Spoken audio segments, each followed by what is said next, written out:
Welcome to HSC Pulse, a one-stop solution for all HSC related topics. I am Srinath Ganesh, experienced HSC professional from various industries such as construction, the oil and gas industries, etc. As part of NEBOSH GIC course series, we are currently under Unit GIC1, Management of Health and Safety, and Element 3, Managing Risk, Understanding People and Processes. Under Element 3, there are totally 8 sub-elements available. In the total of 8 sub-elements, we have already covered previous 5 sub-elements in the previous uploaded videos.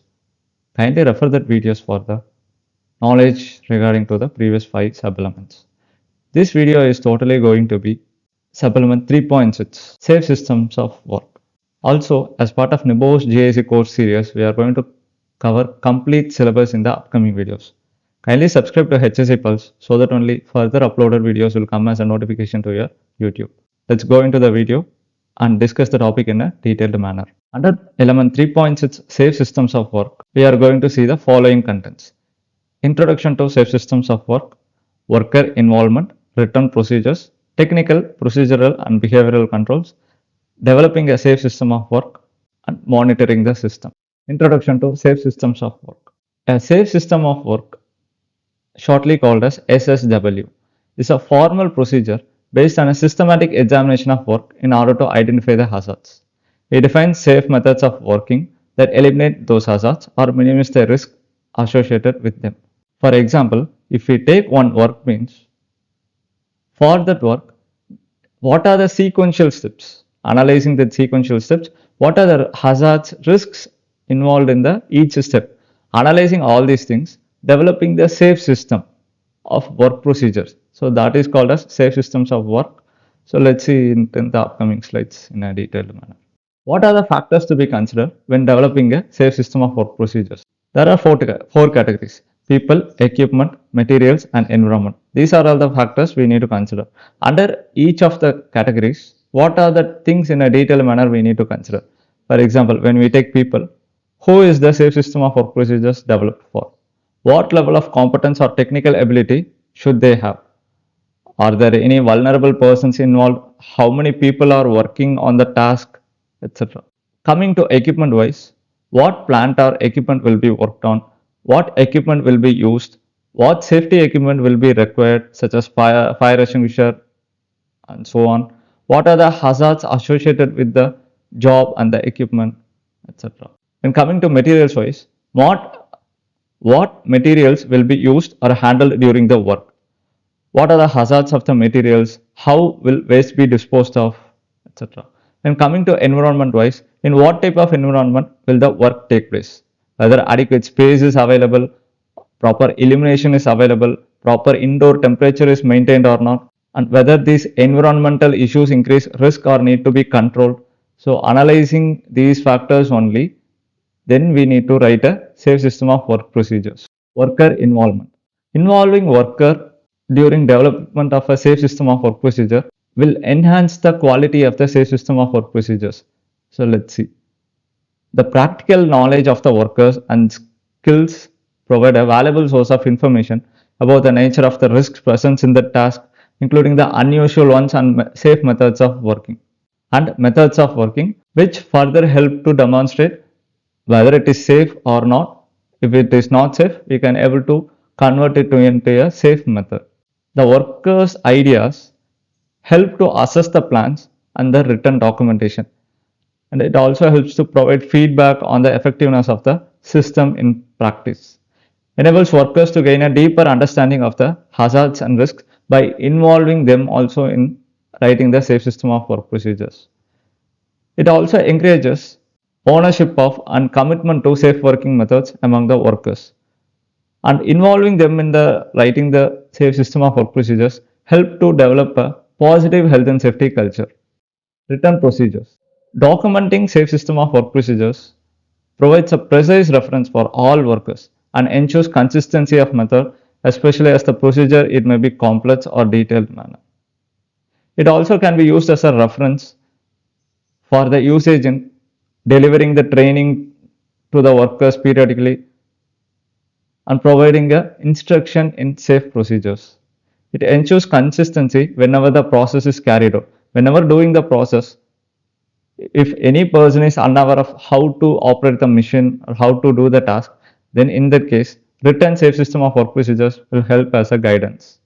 Safe system of work procedures may be recorded in the form of short notes or perhaps manuals detailing exactly what steps to take when carrying out the more complex and lengthy procedures such as calibrating and setting up the grinding wheels.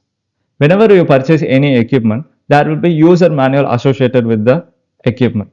So in that, how to operate it, how to maintain it, what is the safe method, all the things it will be incorporated in that manual. So that is called as, in short, it is called as a safe system of work procedures.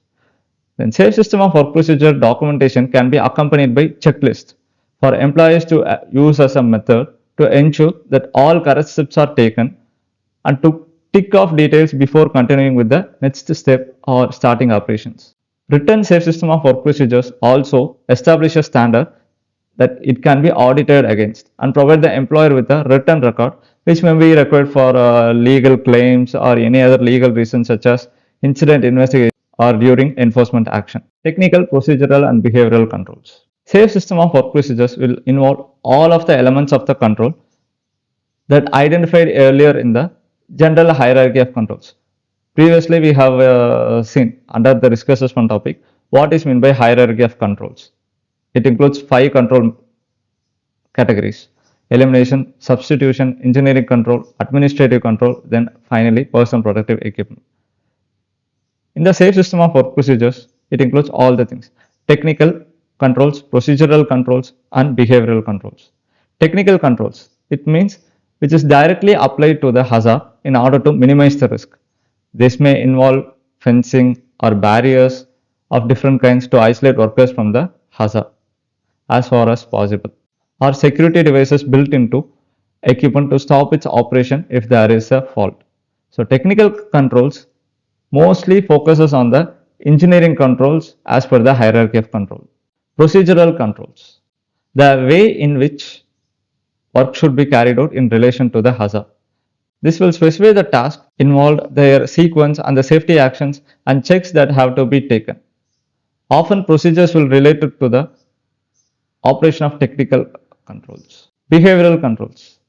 This is totally related to the how each person is behaving with respect to the safety measures. So how the individual worker acts in relation to the hazard. It includes general points of good practice in the workplace such as good housekeeping and such as the usage of proper personal protective equipment such as gloves, shoes, protective clothing and so on. Developing a safe system of work procedure. Safe system of work procedures are developed by performing the task analysis prior to commencement of the work. What is meant by task analysis? Task analysis is the process of breaking a job down into its component steps and then identifying the hazards associated with each step. The safe working method can then be identified to deal with each hazard. The very famous methodology used for task analysis is SREDIM, SREDIM.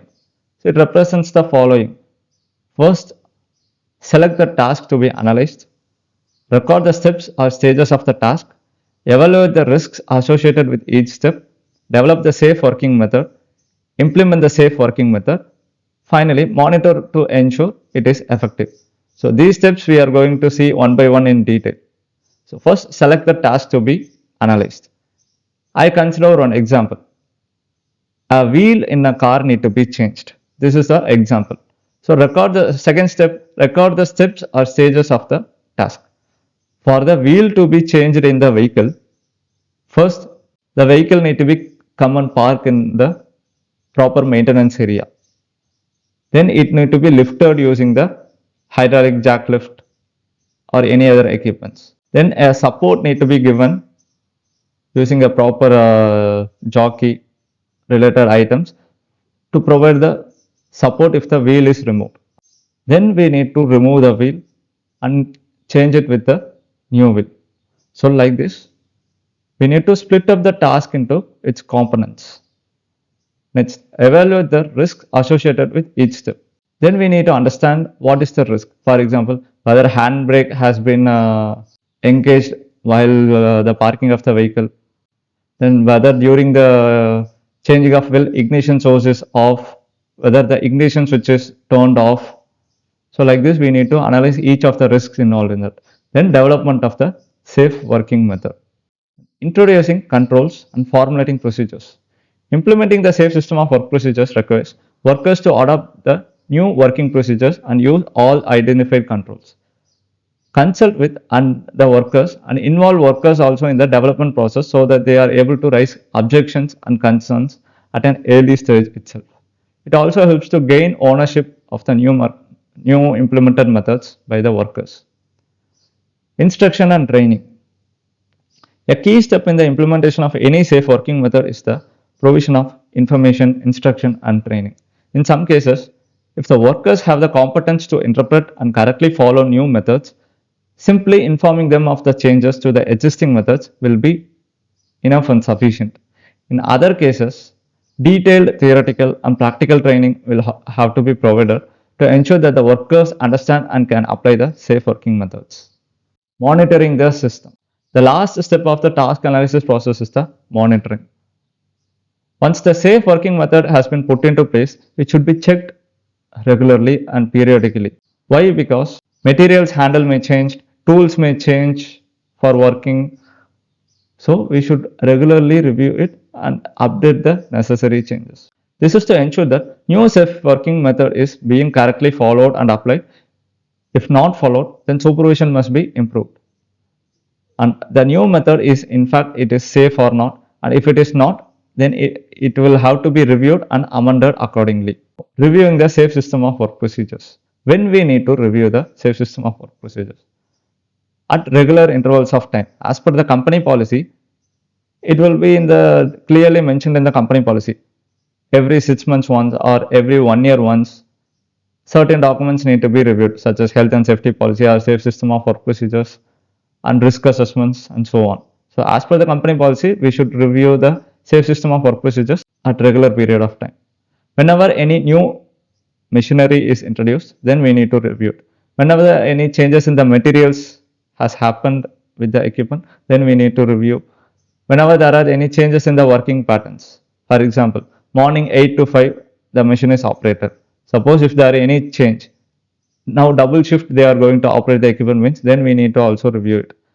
Then whenever there are any modification in process or equipment, we need to review. And after occurrence of accident related to that safe system of work procedures, we need to again review whether control measures are not adequate or adequate if it is followed. Then after the accident, we need to review the safe system of work procedures. Either safe system of work procedure not at all available, or it is available and not followed, or if it is available and also followed, then after that also it has led to accident. So like this we should review and make the updations in the safe system of work procedures. Hope you all had a good overview on the topics discussed in this video. Also, in the upcoming videos we are going to cover the complete NEBOSH GIC course. Kindly subscribe to HSC Pulse so that only further uploaded videos will come as a notification to your mobile. Thanks for watching.